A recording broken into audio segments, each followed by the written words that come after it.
Developmental dyslexia is a neurodevelopmental disorder typically attributed to children who show problems with reading and spelling, and where these problems cannot be explained by lower levels of intelligence, socioeconomic strata, to education and emotional problems. How common is it? Reports of the prevailing dyslexia differ and can range from 5% to 20% of the population. So why such a broad estimate? One of the reasons is that the imprecise nature of the diagnosed SS. How do we define the cutoff point for poor reading? How is poor reading defined? Is it relative to a child's peer or to their own academic abilities before seeking diagnosis? Obviously, early identification of potential problems with reading and spelling is required, and this is usually prompted by concern from a parent or teacher. This is one of the challenging obstacles to diagnosing dyslexia. We'll now look at 3 neuromyths and how we might prevent understanding the immediate and long-term challenges of people with dyslexia face. First, neuromyth: children with dyslexia experience visual stress and reverse letters and words. So what's visual stress? It's the sensation of distortions and discomfort when reading. And in the past, it was thought to be a cause of dyslexia. However, we now know that it's not the case, and several children and adults who, without a diagnosis of dyslexia, can suffer from visual distress.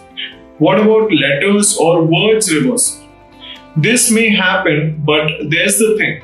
Some dyslexic children make this mistake, but so do their peers. It's a very common developmental phenomena in emerging literacy skills.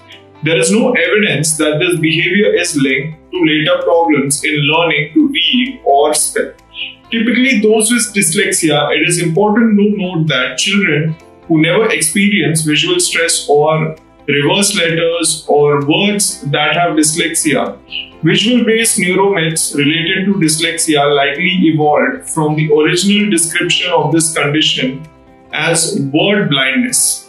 However, this explanation has long since been dispelled, as behavior and imaging studies have presented evidence of phonological, that is sound-based, and other cognitive defects and anatomical differences in the brains of children with dyslexia. So why are these misconceptions an issue? Official stress letters or words reversal are believed to be a co-symptom of dyslexia, and you don't see any signs of it. A child may not be suspected of potentially being dyslexic, and their delayed literacy development may be by accident, interpreted as low intelligence or even laziness.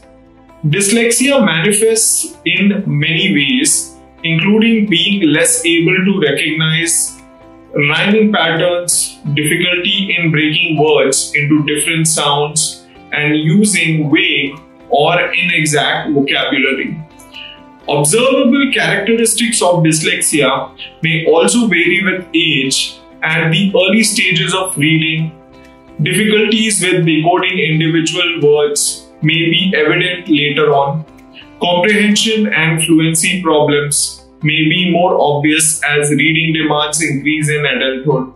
Difficulties may focus around spelling and written expressions. Broader cognitive difficulties affecting, for example, memories, attention, and cognitive control have been found in children and adults. Second, neuro. Many children with dyslexia are right brain dominant. This is the idea that some people are left brain and others are right brain, and it comes from the lateralization research, which has used neuroimaging to show the association of some cognitive skills with increased neural activity in a specific brain hemisphere. From this arose the idea that the right side of the brain is more related to spatial and creative abilities, and the left is more related to language and reasoning than those From this arose the neuromyth that dyslexic people are right-brained and therefore struggle with reading but are more creative. The research evidence shows that abilities such as language and creativity are reliant on the integration of both hemispheres, and a left brain right brain dominance as a concept was discredited in the 1980s. Hemisphere-specific choroidal activation is a real phenomenon, but when we think of specific skills such as literacy, we must bear in mind that brain is an incredibly complex and fully integrated system. Why is believing this neuromyth dangerous?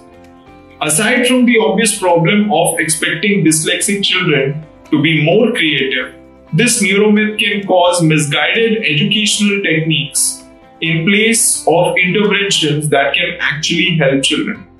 Effective teaching techniques for children with dyslexia include words, sound awareness, orthographic spelling rules, and strategies to section words into affix and roots.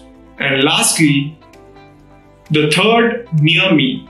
Dyslexia goes away once children learn to read through remeditation, and arguably the neuromyth that is the most detrimental impact on the long-term outcomes of people with dyslexia.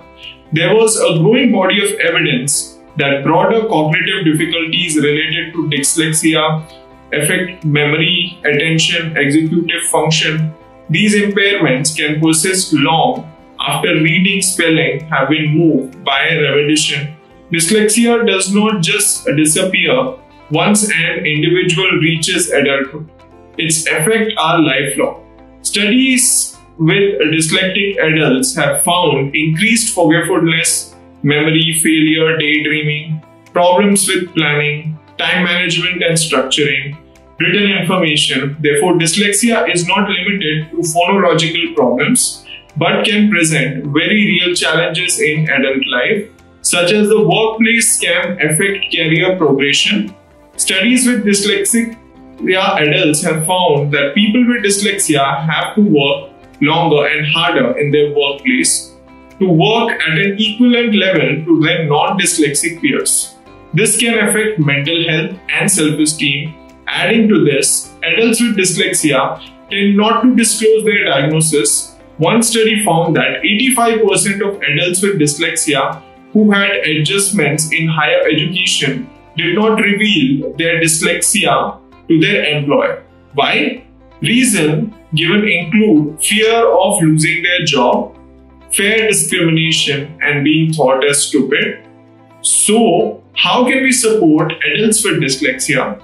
External memory aids and time prompts could increase the likelihood of task failure, and time adjustment and written instruction can reduce cognitive load.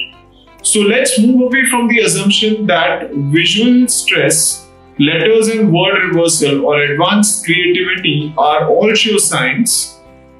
A child is dyslexic, they are not. Conversely, an absence of this behavior does not indicate the child is likely to have dyslexia.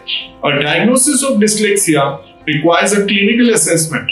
However, we can still be aware of certain behaviors that might indicate a child is at a risk of dyslexia diagnosis. When a child reaches school, forgetfulness, problems with following instruction, time management, and attention are all areas of cognition which are typically impaired in children with dyslexia. Obviously, it is difficult, if not impossible, to track performance in all these areas as children develop. Just be aware. Thank you for your attention and don't hesitate to check out more videos and subscribe to my channel.